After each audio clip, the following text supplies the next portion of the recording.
This devotion is based on a devotion written by Laura Masoner called Flexibility in Leadership. Isaiah 64 verse 8. Yet you, Lord, are our Father. We are the clay, you are the potter. We are all the work of your hand. What does it mean to be flexible? And is it actually biblical to be flexible? Biblical flexibility is about changing our methods. It's about having a teachable spirit, a willingness to be instructed, and a readiness to act. A one-size-fits-all approach cannot apply to every person or to every situation. Our adaptability and willingness to allow ourselves to be moulded by the master craftsman and to think out of the box yields for us delight in the Lord.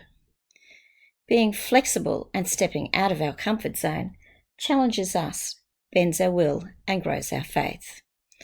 The last 3 weeks have seen us being very flexible, coming out of our classrooms, but in our classrooms. Our students have always been in front of us, and now we're relating to a screen and a group of circles of little faces. We've had to be flexible to meet the needs of all of our students. Flexibility was how God used Paul to meet people where they were and present the good news. Thousands were saved because of Paul's willingness to submit himself to God's will, to be adaptable in each situation, and to relate personally to the people around him. Christ himself used different methods to accomplish his goals when he walked on this earth. For example, he healed by touch, by his word, in person, and from afar. The truth is that bending to God's will is not only about what he wants us to do, it is also about how he would have us do it.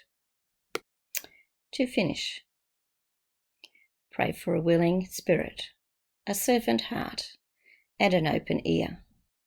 Look for opportunities to allow those around us to contribute and realize the fruits of their contributions.